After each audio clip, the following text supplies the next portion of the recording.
spaceflight launched from the United States since the final space shuttle mission in 2011, and the first ever operated by a commercial provider.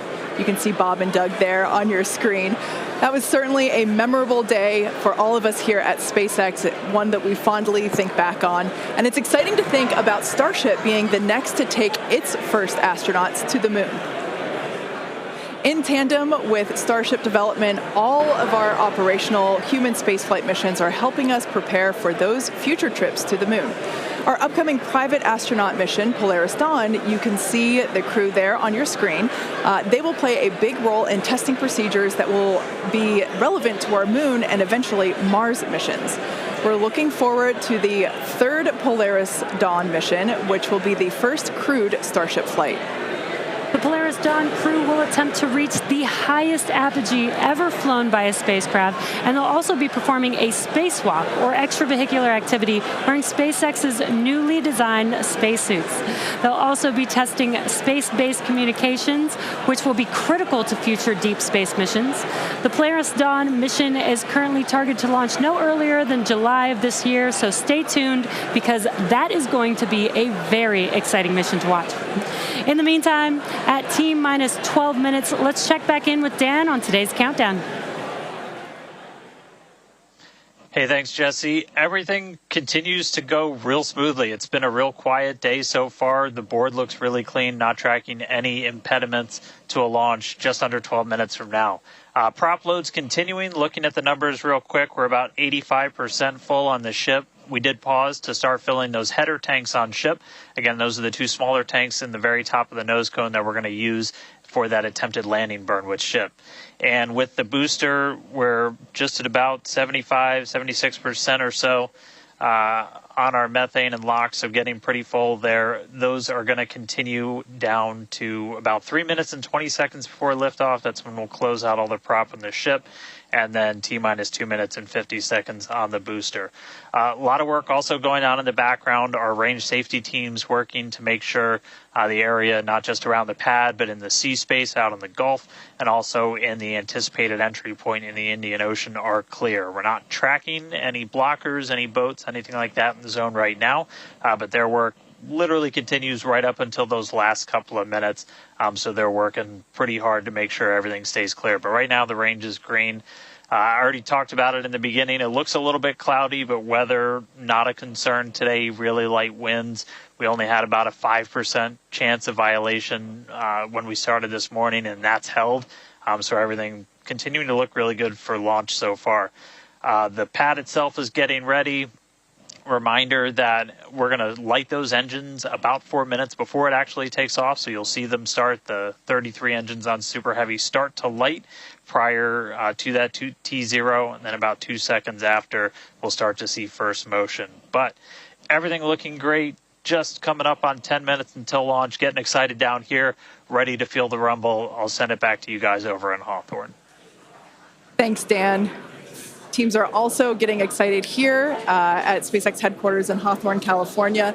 There is a pretty large crowd now gathering outside of Mission Control, located just behind Jesse and I. Now, actually, you can see it there on your screen. There they are.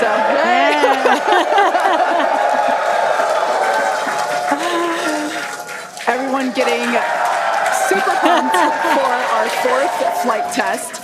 Now, as a reminder on that note, today is just a test, the fourth of many future flight tests of Starship before it becomes fully operational. So whatever the outcome and however far we get, we can promise excitement. This rapid iterative development approach has been the basis for all of SpaceX's major innovative advancements, including Falcon, Dragon, and Starlink. Today, we've successfully landed Falcon 9 boosters 316 times, changing humanity's understanding of what's possible when it comes to rocket reusability. And even though we are not recovering the booster or ship today, test flights like these provide critical data through every phase of flight, which will get us closer and closer to full reusability, and we have a lot more tests planned for this year. When we start recovering Starship boosters, we'll want them to return to the launch site for a quicker turnaround, which you can see in this animation on your screen. And that's when the tower reveals its dual purpose. After launch, the arms or chopsticks on the tower will help guide the booster into position to ensure a precision landing. And our goal for the near future is to have 4 launch towers, 2 in Cape Canaveral in Florida, and they will look very similar to the ones that you see here in this animation. As we know, we find that our renderings tend to end up looking really similar to real life. So while this is a rendering, we do know we can look forward to this in the future. Like I said, we're going to have 2 at Cape Canaveral in Florida and 2 located at Starbase. Starbase will continue to be used for flight tests, and the towers at the Cape will come online as we prepare to fly operational Starship missions. In fact, we recently upgraded the actuators in the chopsticks, which are responsible for swinging those arms in for a catch. And we'll be testing an operational step on this flight by moving the chopsticks to the catch position immediately after Starship flies away. That's going to be really incredible to see. As we mentioned, we have a lot more tests planned for this year, so we need a lot more hardware. Today we have ships and super heavy boosters built and either ready to launch or in testing for the next several flights, with more coming off of the production line as SpaceX's Star Factory continues to grow. The latest phase of the factory currently under construction will come online this summer, giving us several 100,000 more square feet of space. Yeah, when you step into this factory, it is truly inspirational. My heart jumps out of my chest every time I'm there. Now, this will enable us to increase our production rate significantly as we build toward our long-term goal of producing 1 ship per day. And coming off the production line soon, Starship version 2. Now, with all that being said, let's check back in with Dan for the latest as we head into the terminal count. Hey, thanks, Kate. Everything still looks great. We're getting ready to launch. We are just under 6.5 minutes away. You can see when we throw up the graphics for prop load that we're almost closed out. Ship more than 90% full. Those header tanks are done. And then the boosters coming up on 90% real soon. So we're going to see those close out in the next couple of minutes. Ship's going to end at about 3 minutes and 20 seconds. It'll be fully loaded.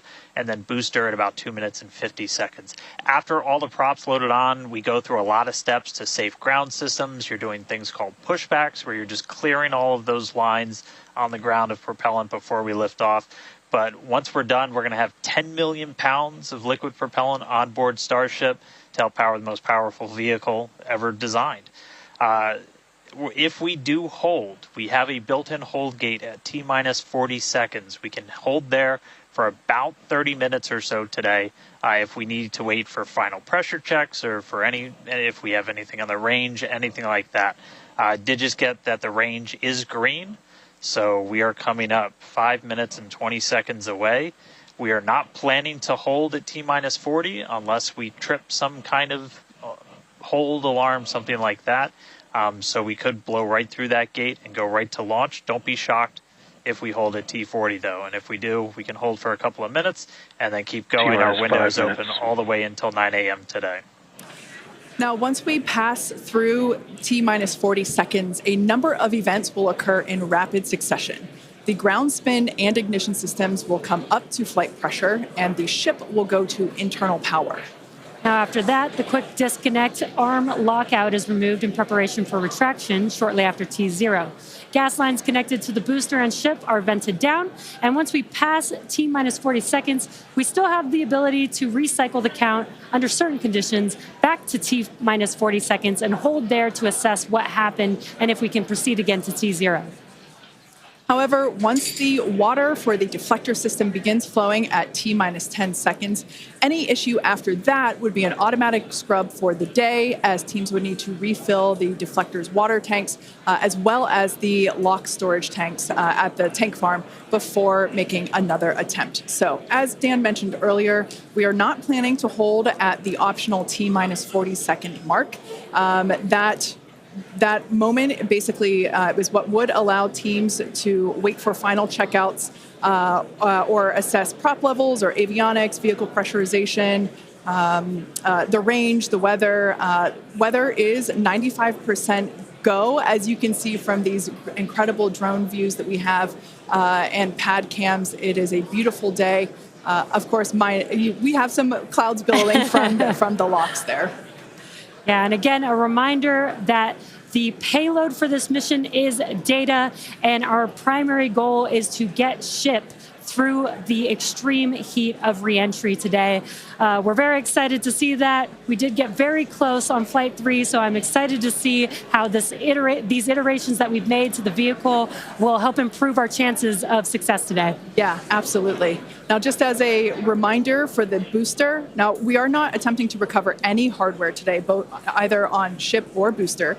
For the booster, we will be attempting to perform a landing burn to have a soft splashdown in the Gulf of Mexico. We made some improvements from our Flight 3 learnings, so hopefully that will work and we'll see a successful soft splashdown. For the ship, we're hoping to demonstrate controlled re-entry, including a flip maneuver and landing burn, and that will be followed by splashdown in the Indian Ocean. That is the same target as we had on Flight 3, so everything should look pretty similar in that regard. And we just heard the call out there that all prop load is closed out, so at this point, there is like 10 million pounds of propellant on board Starship, which is incredible. This is getting very exciting. We are just about 2 minutes away from T0.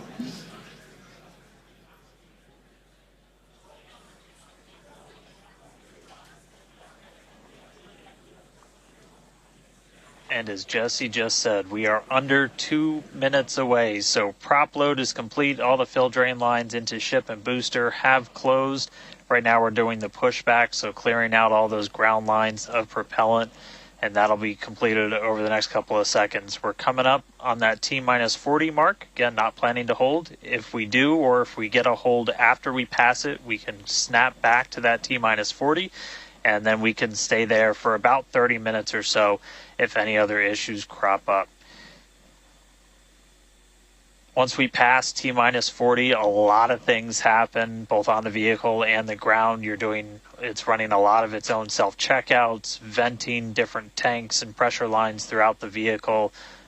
We essentially built that 40 seconds as that's about how much time it takes for the vehicle to take all of those actions, which is why we hold there. But all of that happens automated. You do a final checkout of the TVC, the thrust vector control, how we're going to steer.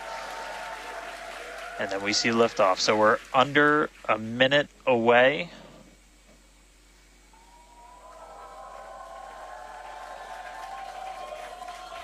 "45 seconds and counting.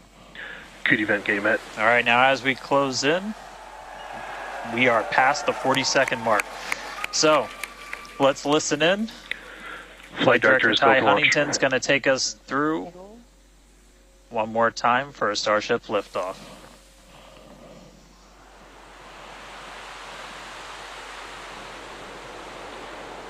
T-minus 15. 10, 9, 8, 7, 6, 5, 4, 3.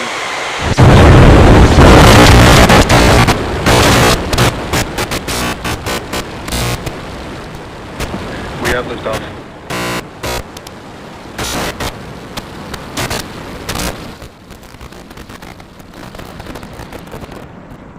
Vehicle is pitching downrange.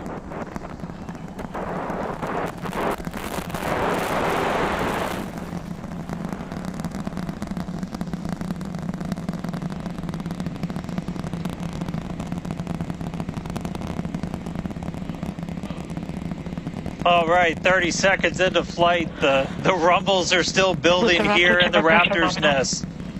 We're seeing 32 out of 33 engines lit on the Super Heavy right now. Coming up shortly is going to be max Q, that maximum aerodynamic pressure as we go uphill on the vehicle.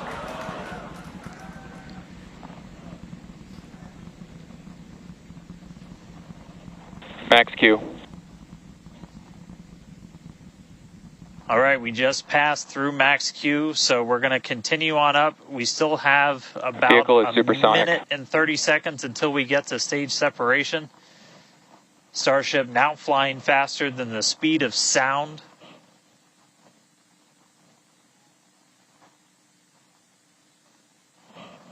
All right, so you got a couple of views. You got some ground trackers in your top camera there. You're looking down from the top of the booster in the bottom left, and then a camera in the top flap of the ship looking back in the bottom right, so getting a couple of different looks as Starship heads uphill. Once we get the hot staging, a lot of things happen all at once simultaneously. We're going to light the engines on the ship, starting with the RVACs first, and then the 3 center sea level engines before we're separated. All of that exhaust gets plumed out the side of the hot stage, and then the ship will separate itself. All but the 3 center engines on the booster are going to shut down, so the booster never stops its thrust while we go through this hot stage maneuver. After that, the booster is going to do its flip, start heading back, and then the ship will be on its own power on its way to space. So that should be coming up in just about 30 seconds from now.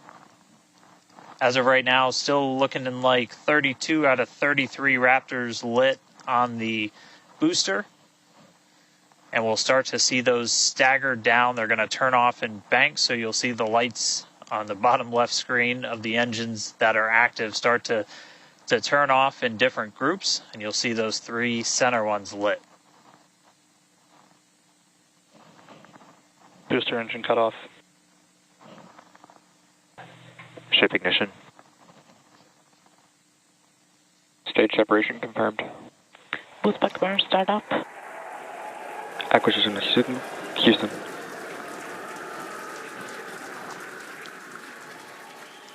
Hot stage confirmed. Ship under its own power. Booster boosting back. Looks like all 13 are lit. Kate, we got a booster on the way back to the Gulf and a ship on the way to space. Acquisition signal. Status. Ship chamber pressures are nominal. Ship power and telemetry nominal. All right, the first stage currently performing the boost back burn. This is expected to last a little over 1 minute. This propels the booster back toward the coast, taking it to a landing in the waters of the Gulf of Mexico. As you can see on your screen in the bottom left-hand corner, we were only using the 13 center engines from here on. Boost back burn shut down. Heard confirmation there of good boost back burn shutdown. H2 tank pressures are nominal.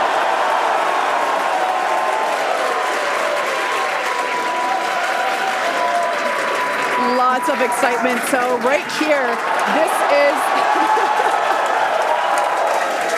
this is our view of the jettisoned hot stage. As we mentioned, this is a temporary fix to help reduce the weight of the booster, the Super Heavy booster. Future iterations will have a lighter weight integrated hot stage structure that won't need to be jettisoned.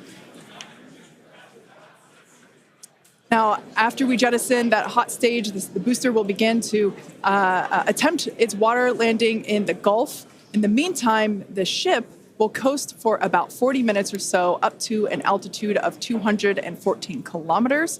And after its coast phase, it will attempt a controlled reentry, including a flip maneuver and a landing burn, just before splashing down in the Indian Ocean. But as a reminder, we are not attempting... Trajectory nominal. Good news there. Trajectory is looking good for the ship, which is on the right-hand side of your screen.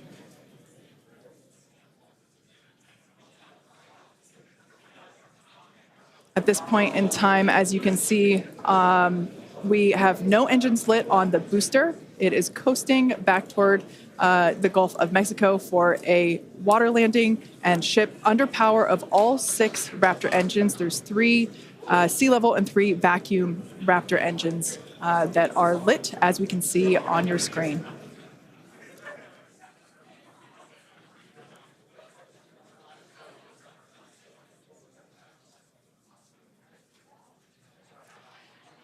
These views have been looking incredible.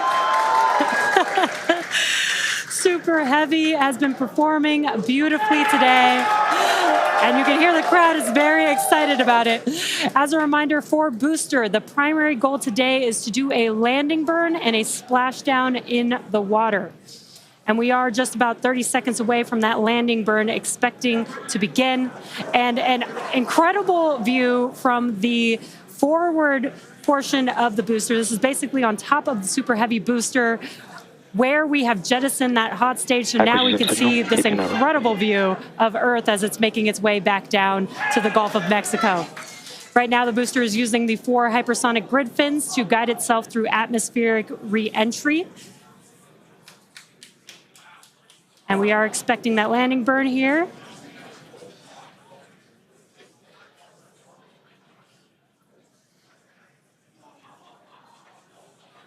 And we will be igniting 13 engines, and this is a great view. On your left-hand side is 3 views from the booster, and your right-hand side a view from the ship. And you can see those grid fins on your left-hand screen rotating and turning to guide the booster, and there's that landing burn.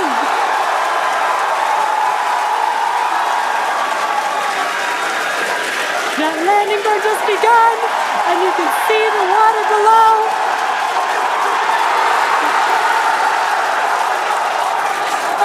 We have splashdown.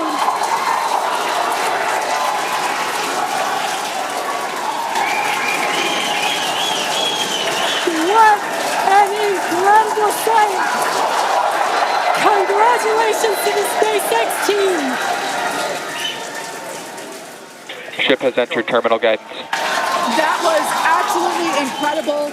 The first successful splashdown of the Super Heavy booster. Loved seeing it just tip over into the water before losing that footage. Now the next milestone is coming up in about under a minute. Ship is going to shut off its Raptor engines, Ship engine cut off, which we see right there. As we mentioned before, today's test flight is not an orbital flight, but rather one that demonstrates the Starship's orbital capability.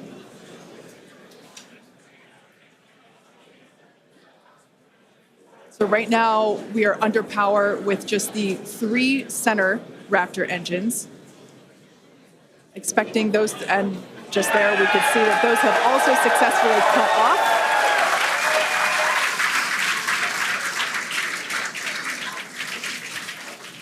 Ship FDS is saved. What an incredible... Nominal orbit insertion. Oh, there's great news there. The call out we were hoping to hear. Amazing views once again from Starship. We have our second Starship in space. These live views being brought to us by Starlink, which is on board the ship. Dan, what an incredible view we have once again. So exciting. We got another ship in space.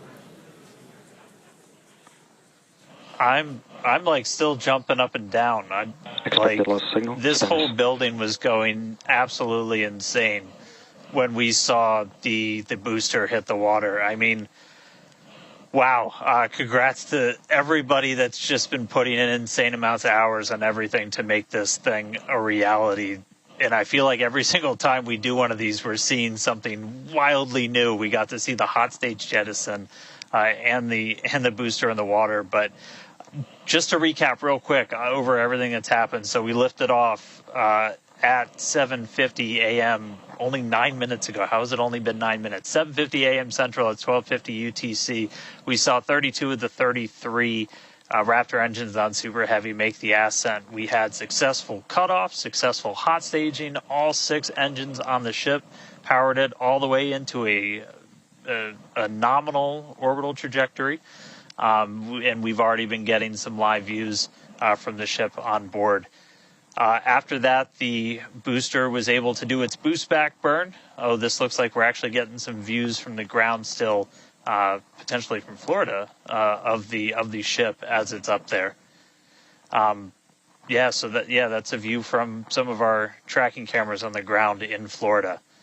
But the ship, we just heard successful orbital insertion, so it's right where it needs to be, and is now going to continue on its way to coast until it comes to reentry. But I mean, the booster, successful boost back burn, jettison the hot stage, and then a landing burn. It looked like we saw 12 of the 13 engines light up, and then that first ever soft splashdown in the water. So a whole lot still to come. Ship now on its way to its primary objective of entry. That's going to be coming up in just under 40 minutes from now. So a lot still to come, but wow, what a 9 minutes to start this mission off.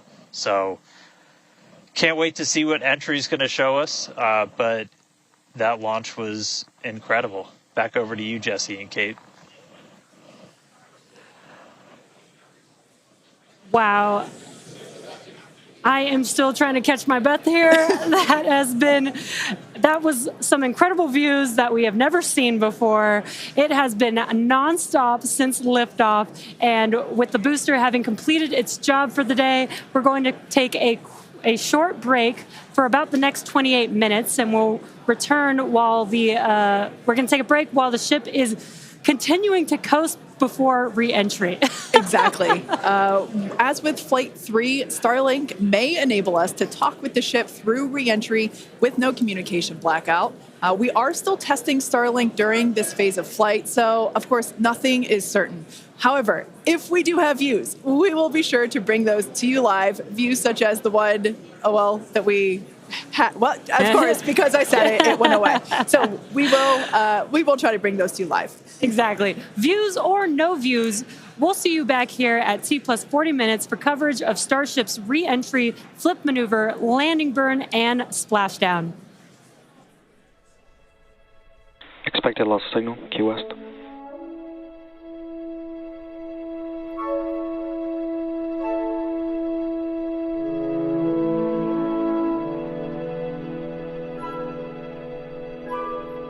Expected loss signal, Cape Canaveral.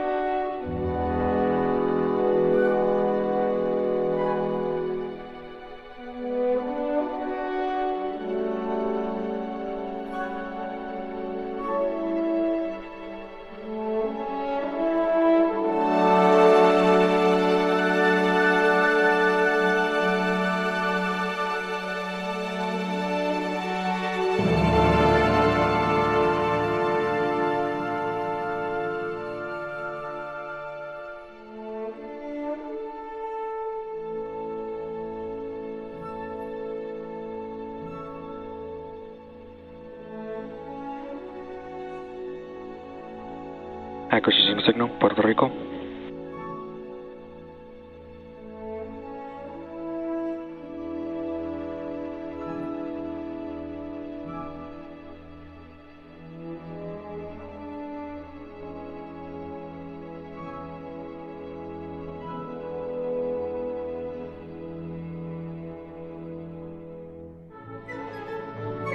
Our back pre-valves are open.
Acquisition signal, hard to be stopped.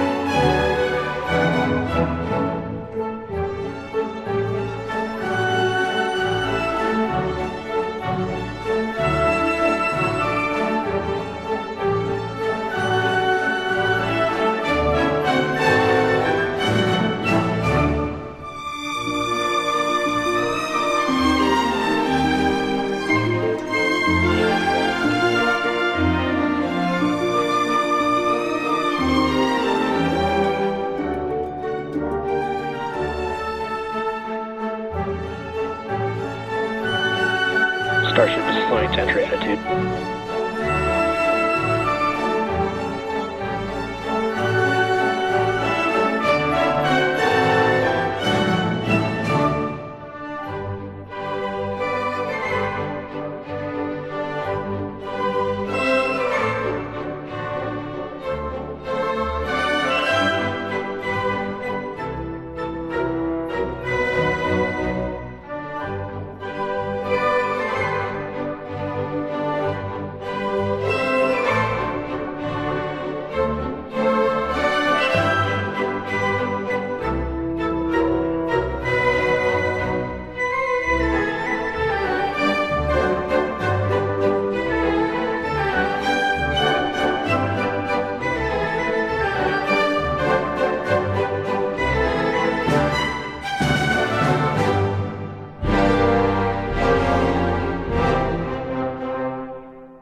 Welcome back to Starship's fourth flight test.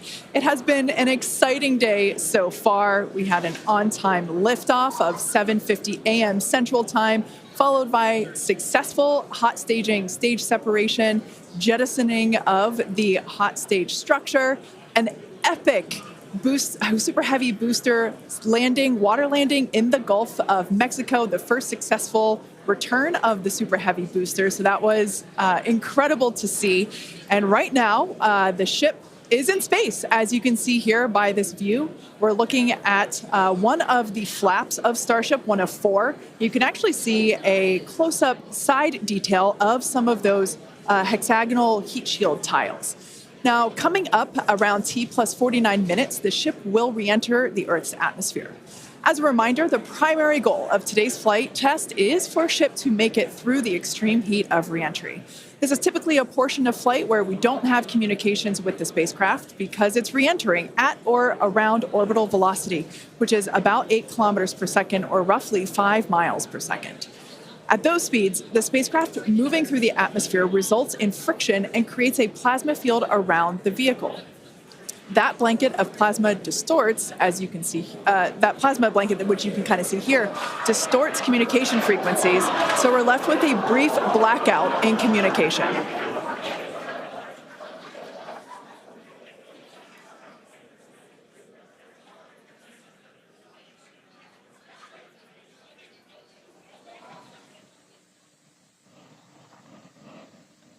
Yeah, that's right, Kate. And Starlink's what's really allowing us to capture as much data as possible, especially through this reentry. Updated animation landing burn. I hope we get to see it for real today. But these live views that we're getting now and we're going to continue to get are through Starlink. That's going to allow us to get as much data as possible, which we've said it before. We're going to say it 9,000 times. The data is the payload on these flights. So as much as we can learn, that's just going to pay dividends on all of our future flights and help us get Starship to an operational phase. Reentry, obviously a really critical phase of the flight, and it's the one that we're now most focused on cracking to get us closer to that full reusability.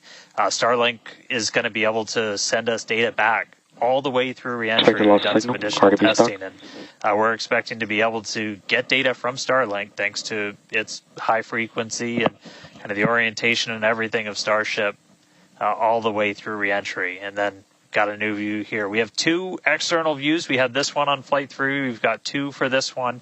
And we're going to continue adding views as we continue to evolve Starship. Again, this is an experimental vehicle. Believe me, I want as many camera views as you all do. So huge shout out to the AVI and the software teams and everybody that's been working with us. We're getting more cameras on Starship, not just because it looks cool, but this provides an incredible insight into reentry, which is, historically a really tough window to look through. Approaching entry interface. The physics of reentry are insanely intense. One of my favorite NASA astronauts, Victor Glover, recently described it as with the forces and the flows and the temperatures, it's like pointing at a raging river in one spot and saying, tell me exactly what's happening right there. And that's what a ship is experiencing as it goes through, as it's moving through the atmosphere at, more than 5 miles a second and heating up to thousands of degrees. So just having visual representation, just being able to see what's happening is incredibly valuable. So these views are going to be through Starlink. We've got this one. This is in one of the forward flaps looking back. So if you see it rotating around, that's because, again, it's embedded in one of those forward flaps. So as we get through and we start to build up density in the atmosphere, this view is going to move around as the flap does. And then the other one we had a little bit earlier is looking at one of the other forward flaps on the other side. Eventually, we're going to keep adding more cameras to Starship, get a couple of different views from the outside of all the different areas, and then also eventually to be able to see payloads once they're deployed. So a lot more exciting stuff coming up in the future. But right now we're getting closer to reentry. Again, we're going to be moving at hypersonic speeds at more than 5 times the speed of sound. We're going to see that plasma start to build. So, Kate, Jesse, excitement coming up. Yeah, as you can see with that view on your screen, again, high def brought to us by Starlink. We can see the plasma beginning to build as the ship is getting closer to the Earth's atmosphere.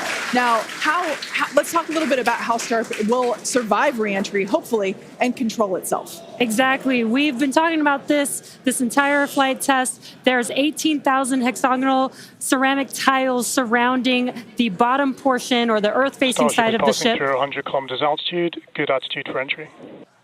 Great call-outs there. Now, during atmospheric reentry, the vehicle is going to see temperatures as high as 2,600 degrees Fahrenheit or over 1,400 degrees Celsius. So those tiles are there to help protect the vehicle from this extreme heat. Yeah, and the flaps will help control it. Now, one noticeable difference I see immediately, those flaps are not moving as much as they were on Flight 3. So that is a great sign, right? We had unplanned loss of roll control on Flight 3, so we added some additional thrusters, and we can see that they're working well, and we have a much more stable view. So those flaps, there's 4 of them, 2 at the top and 2 at the bottom. They're made out of stainless steel. And they help steer the ship, which, as we can see, the plasma continuing to build. Now, if the ship survives reentry, it will have to perform a flip maneuver as well as a landing burn. We saw this demonstrated in a couple of high-altitude flight tests back in 2020, 2021. Similarly, temperatures increasing on the nose within expected ranges. Great news there. It sounds like the temperatures that we are getting during this point, which again, we usually don't get during spaceflight because of this plasma. We're getting this live. This is a great news. So similarly to, for example, the serial number 10 test that we saw a couple years ago, we're hoping to duplicate that again today. Hopefully we will see it live. And basically the 3 center engines of the ship will reignite and gimbal or point to help flip the ship until those engines are pointing down so that it can land vertically using Raptor's thrust. And as you can see, even from the beginning of the program, we've designed Starship to land on Mars where there are no runways or other humans to help out. We also want rapid reusability, so we're doing... The vehicle is passing through 85 kilometers altitude. The flaps have control of the vehicle. Great news. Flaps have control of the vehicle. That's exactly what we want to hear for this flight test. Yeah. Again, we are going to be doing a propulsive landing instead of a more traditional means like parachutes. And we are expecting re-entry to begin here in just about a minute. Re-entry, an awesome view that we have here. Starship remains on a good entry trajectory. This is the same view that we had when we first returned from the coast phase. Again, this is looking at the side of one of the flaps. It's incredible that literally at the bottom of this picture, we're basically looking through plasma, which is just absolutely mind-blowing. Wild, very wild. Now we are expecting entry to begin here in about 30 seconds or so. Entry to splashdown is expected to last about 6 minutes long. And that flip maneuver should occur around about 10 minutes before splashdown. And such incredible views that we're getting. Approaching peak heating region. Great call-outs there. Yeah, these views are absolutely astounding. Nose temperatures continue to rise within expected region. And in your bottom right-hand corner, you can also follow along with the altitude of ship as it's returning back to Earth. So once again, this view is basically looking down into the plasma blanket that is building up around the exterior of Starship. It is traveling, as you can see on your screen. You can look in the bottom right-hand corner and see how fast it's going, how high it is, as well as the general orientation. Again, we're seeing a lot more stability, a lot more control here on this flight, which is great. It shows that the iterations, the learning... Starship is now in expected peak heating region. All right, great news there, telling us that this is basically the hottest point that Starship should get during its re-entry. Now, the heat shield is working with the atmosphere for some free braking, okay? The atmosphere is helping to slow the Starship down. Yeah, exactly. We're not using any engines or thrust to slow the vehicle down. Exactly what Kate mentioned. We're just using the atmosphere and those heat shield tiles protecting the vehicle as it's coming through that high heat temperature. Yeah. Now, this is another one of those moments that we have been waiting for. Right now, the ship is currently re-entering the Earth's atmosphere, and by all looks and all call-outs that we're hearing on the net, it is doing pretty well. Now, we do not plan to recover the spacecraft today, but rapid and reliable reusability is the ultimate goal.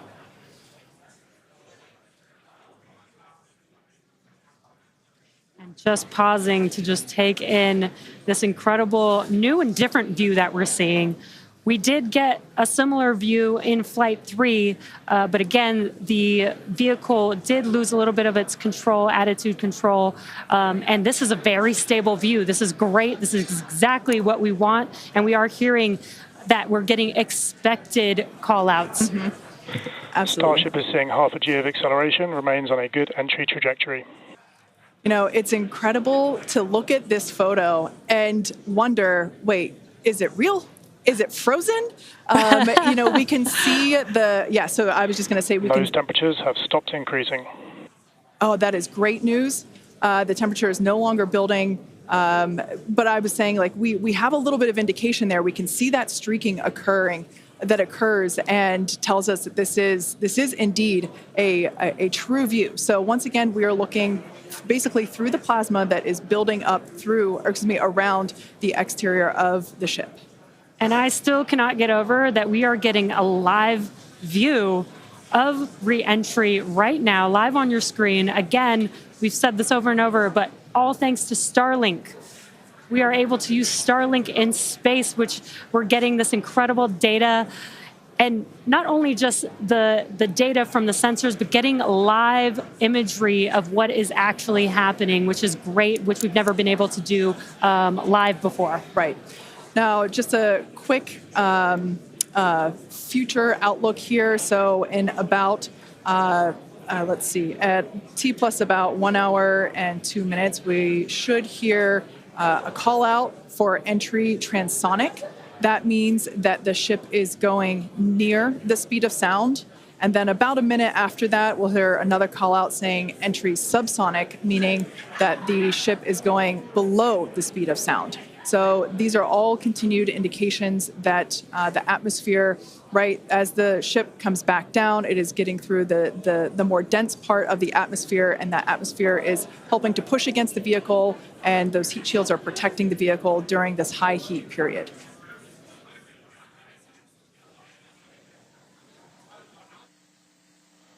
Yeah, Kate and Jesse, we're starting to see as the atmosphere gets denser, you're starting to see a few more particles make an appearance in the plasma there. You can see you're looking down at the aft end of the ship in the top left, and you're seeing essentially the flame build up as we go through reentry. You've been hearing the call-outs. They're tracking things like temperatures in the nose cone, and those were right where we modeled them to be, which is really cool to see and to see in real time. But we're coming up, we're at about 67 kilometers in altitude. Our last signal with the ship on Flight 3 was at 65, so we should be making it past that point shortly. Obviously, as you guys pointed out, we're in a much better control this time as we re-entered in the right attitude, and our flaps have been steering the way so far. Once we get through transonic, that's when you've got essentially Raptor landing bird. Different areas around the vehicle where the air is either moving faster or slower than the speed of sound. We'll eventually get to subsonic, which we have some experience with. We did in our suborbital campaign. Start of rapid chill. And then Starship will eventually get down to its terminal velocity as it's floating down to the water. That's just about 200 miles an hour or so. We are hearing that we're starting to chill some of the engines as we are, if we make it all the way down to the water, still going to attempt a landing burn, but still a ways to go. We're at about 64 kilometers in altitude right now. We made it through what's expected to be the peak heating, but now we're going to start encountering increased pressures as the atmosphere gets thicker and thicker. So we're at 63 kilometers, so we've already made it farther than we did on our last flight when that last signal was coming at 65 kilometers. So again, what we're really looking at here is the performance of the heat shield, of the flaps, of the seals in the flaps. There's just a whole bunch of different areas that we're keeping a really close eye on as we re-enter.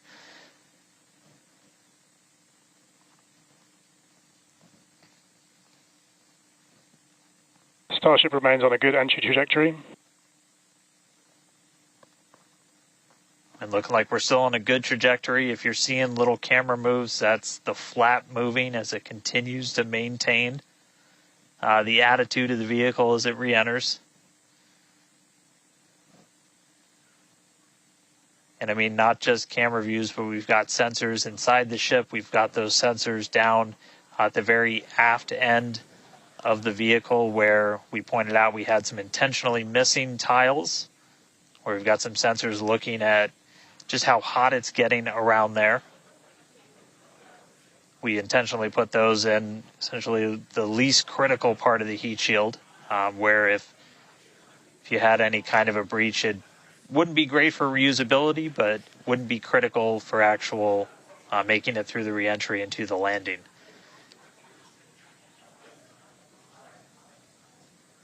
"58 kilometers, we're continuing to descend.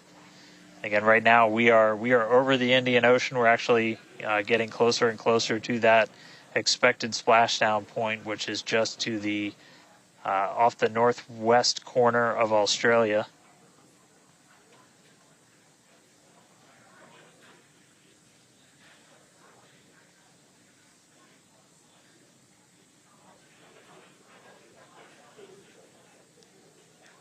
And if you keep an eye on our speed, the speed is dropping. We're hitting the thicker part of the atmosphere now. The speed's going to start dropping precipitously.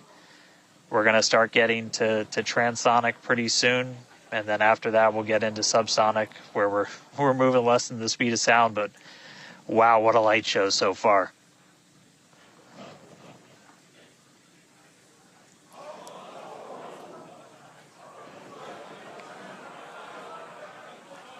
External temperatures are starting to come down. Again, this camera view is looking right at one of the forward flaps. And we're strategically putting some cameras around the vehicle to just look at the different areas that looks like we got the flap starting to come apart a little. Yeah, it does appear that we have a little bit of burn through there. We can see pieces of the vehicle flying off. What a show it has been. It's been like watching Interstellar or something. This is wild to see this, but the ship is still coming down, which is incredible to see. How far can it go? That is the question. Keep your eye on the altitude in the bottom right-hand corner. We're at 54 kilometers right now. Now, ultimately, the data is the payload today. We've been saying it multiple times. Our teams are sitting, reviewing this data live, learning where the hot spots are. As you can see, there's an obvious hot spot there with the flap, and learning how we can improve this design. The goal was to get as far through this high heat re-entry as possible. Ideally, we'd love to make it all the way down and perform that landing burn and flip maneuver, but we may not get that far today. We will see. Again, this is a test, and we are gathering as much data as possible, visual data as well, which we can see here. We are getting a lot of debris covering the camera on your screen, but we can still see some of those sparks and flames from that high heat as ship is making its way back down to Earth. Ship now at 50 kilometers and closing. The good news is we still got, looks like that camera lens just cracked. It's safe to say ship's getting a little beat up, but that's to be expected on a test flight. We are still learning how to improve the ship for total survival and recovery of the high heat reentry.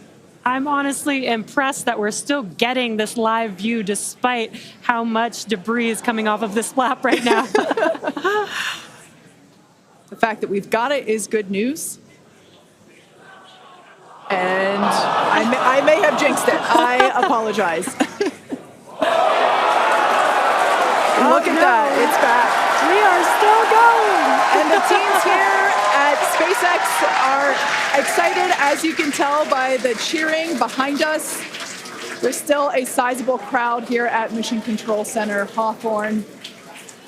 A splashdown is expected in just about 4 minutes from now. And we're still moving. We still have live views. Starlink is doing an incredible job. Maximum entry dynamic pressure. External temperatures are dropping. Okay, good news. Those external pressures are dropping. The question is, how much of the ship is left? We can't really tell. We can still see some of that particulate coming off. And unfortunately, we do have a cracked camera lens. But for any photographers out there and videographers, we know that's part of the gig sometimes. Yeah, and you can see that the speed is rapidly slowing down. That's actually really great news for us. We want the vehicle to be slowing down before it splashes down into the ocean. That'll help set us up for that flip maneuver, engines first down into the water. Exactly. So we have seen this flip maneuver demonstrated on previous high altitude flight tests like serial number 8. Oh, more views. Or I should say, more light coming through the view that we have through that cracked and dirtied lens there. But yeah, so we're hoping that this flip maneuver, that we can pull it off as soon as we get those views back. If we can get them, if the ship is still around, we will bring it back to you. Vehicle has passed maximum dynamic pressure. That is great news. Maximum dynamic pressure being the moment in which the vehicle experiences the greatest amount of aerodynamic pressure. Speed still dropping. We're now at 37 kilometers above the ocean. Just like Flight 3, we are targeting a splashdown in the water in the Indian Ocean. And we don't have a live view right now, but because we're still getting data and telemetry, that does tell us that ship is still doing okay, at least. And there we got that live view back. The crowd very excited to see that view, despite not being able to see very much. The fact that it's there tells us the ship is still alive. Yes, and collecting data, continuing to collect data as we get closer and closer to Earth. Yes, now 30 kilometers, now 29 above the Indian Starship is Ocean. at 30 kilometers altitude, Mach 2. Sounds like the vehicle's traveling, as we just heard, Mach 2, which is, looks like we might, I thought maybe it might clear up. It is a little bit, now at T plus 1 hour, 3 minutes and 13 seconds into Starship Flight 4, hoping that the ship can hang on. It's probably potentially hanging on by a couple of bolts and threads, but it's still going, and that is excellent news. That deceleration is looking incredible. We're about to go under 1,000 kilometers per hour. Yeah. Starship is at 20 kilometers altitude. Now, keep in mind that even though we can't see anything, the data itself is what we really are. Starship is subsonic. Subsonic, they're telling us it's traveling below the speed of sound.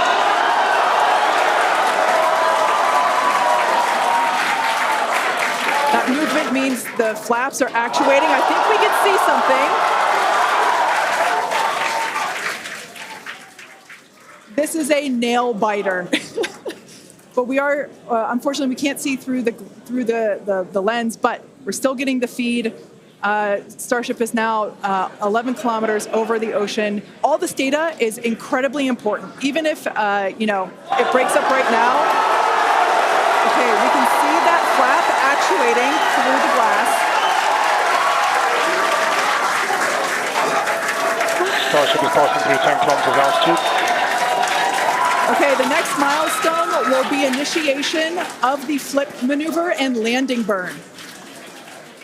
Keep an eye on the bottom right corner of your screen for those 3 center engines to relight. They will gimbal or angle so that the ship flips itself back up vertical and hopefully lands in a vertical position.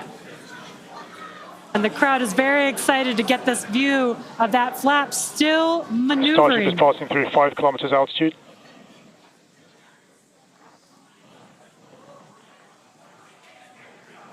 This is incredible.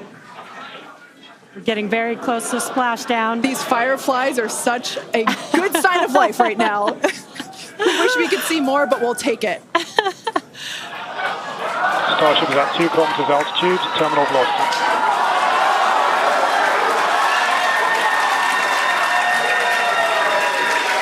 Landing burn startup for Starship. All right, good news there.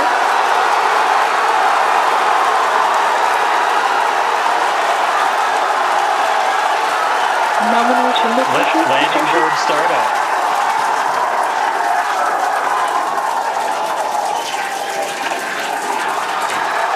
Starship is in landing burn. Landing burn shutdown. The landing burn shutdown was commanded.